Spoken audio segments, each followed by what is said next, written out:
नमस्कार, स्वागत है आपका इंडिया न्यूज़ इन खबर में और मैं हूं मनोज कुमार। महाराष्ट्र की राजनीति में कयासों और अटकलों का बाजार थमने का नाम नहीं ले रहा। रोज़ कोई न कोई नई बात सामने आ जाती है।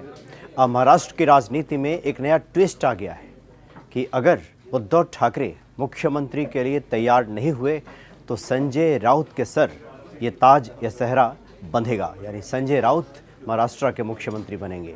यह खबर अब निकलकर सामने आ रही है।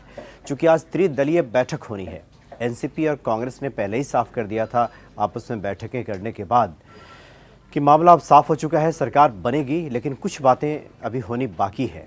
तो आज त्रिदलीय बैठक होगी, यानी शिवसेना, कांग्रेस और एनसीपी की आज बैठक होने वाली है और इसमें अंतिम निर्णय ले लिया जाएगा, जिस अंतिम निर्णय की बातें पिछले 2 दिनों से की जा रही हैं। लेकिन ये खबर अब निकलकर सामने आ रही है कि उद्धव ठाकरे अभी मुख्यमंत्री बनने को तैयार नहीं है। क्योंकि आदित्य ठाकरे को पहले आगे किया गया था, लेकिन आदित्य ठाकरे के नाम पे कांग्रेस और एनसीपी तैयार नहीं हुई। क्योंकि कहना था कांग्रेस और एनसीपी का कि अनुभवहीन नेता उन्हें नहीं चाहिए, कोई ऐसा व्यक्ति चाहिए जो मुख्यमंत्री बने, जो उनका नेतृत्व करे, जो परिपक्व हो, जिसका राजनीति में पहले से अनुभव हो, थोड़ा उम्र दराज भी हो। जाहिर सी बात है, तभी उसके भीतर अनुभव आ पाएगा। इस तरह की बातें कही गई थी कांग्रेस और एनसीपी के द्वारा, इसलिए आदित्य ठाकरे को स्वीकार नहीं किया गया था। तो ले दे के अब बात बनी थी उद्धव ठाकरे पे, लेकिन उद्धव ठाकरे के सामने अलग चुनौतियां हैं। चूँकि बाला साहब ठाकरे की अगली पीढ़ी आदित्य ठाकरे चुनाव में उतरे जरूर, लेकिन आदित्य ठाकरे को ही सामने रखा गया था, प्रोजेक्ट किया गया था मुख्यमंत्री के तौर पर। कई बार इस तरह की बातें आई थी, उद्धव ठाकरे के नाम पर कभी चर्चा नहीं हुई थी। और जिस परिस्थिति में सरकार बन रही है, एक तरह से यूँ कहें कि ये सरकार कब तक चलेगी, बेमेल सरकार होगी।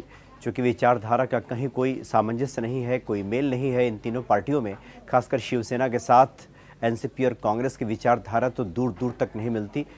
कभी धुर विरोधी ये पार्टियां रही हैं, लेकिन आज सत्ता की वजह से बेशक साथ आ रही हों, लेकिन ये कब तक सरकार चलेगी, इसको लेकर उद्धव ठाकरे पसोपेश में हैं, असमंजस में हैं। इसीलिए वो नहीं चाहते कि मुख्यमंत्री वो बने।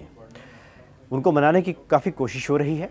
जो बैठक हुई थी एनसीपी की और शिवसेना की, उस वक्त आदित्य ठाकरे ने भी, संजय राउत ने भी और शरद पवार ने भी, इन तीनों ने कहा उद्धव ठाकरे से कि मुख्यमंत्री आप बन जाएं। लेकिन जो खबर निकलकर सामने आ रही है, वो कतई तैयार नहीं उद्धव ठाकरे कि वो मुख्यमंत्री बनेंगे।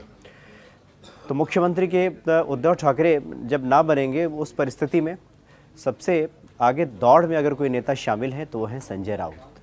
तो ले दे के अब निगाहें ठहरती हैं संजय राउत पे कि पहले तो आदित्य ठाकरे को दो जो पार्टियां हैं, जो सहयोगी पार्टियां यानी कांग्रेस और एनसीपी ने पहले ही नकार दिया।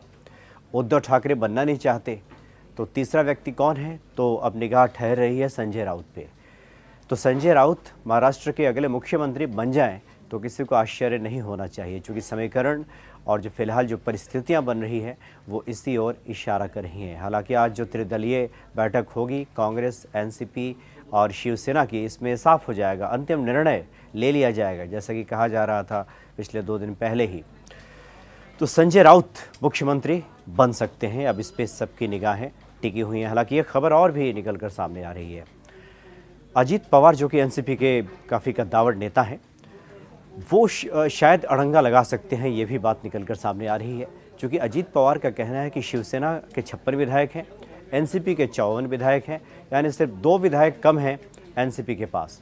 ऐसे में जब सत्ता का बंटवारा हो तो 50-50 का ही फॉर्मूला लगाया जाए, यानी कि 2.5 साल का मुख्यमंत्री हो, 2.5 साल शिवसेना का मुख्यमंत्री हो और 2.5 साल एनसीपी का मुख्यमंत्री हो, तो अजीत पवार भी अड़ंगा लगा सकते हैं। तो ऐसे 2-3 मसले हैं जिस पर अभी पेच फंसा हुआ है। अब इस पे क्या जवाब देती हैं तीनों पार्टियां, ये देखना होगा। पहला, एक बार फिर से स्पष्ट कर दें तो संजय राउत मुख्यमंत्री बन सकते हैं, उद्धव ठाकरे अगर नहीं माने तो। और सब कुछ तभी ठीक रह सकता है जब अजीत पवार अड़ंगा ना लगाएं। अगर अजीत पवार अड़ गए और ये कहने लगे कि 2.5 साल एनसीपी का भी मुख्यमंत्री होगा, तो फिर मामला बिगड़ सकता है और शिवसेना की ताजपोशी पे चंद्र ग्रहण लग सकता है। सबकी निगाहें रहेगी इस पे। जो भी ताज़ा अपडेट होगा हम लेकर हाजिर होंगे, लेकिन फिलहाल इतना ही। नमस्कार। इन खबर चैनल को सब्सक्राइब करें और बेल आइकन दबाना ना भूलें।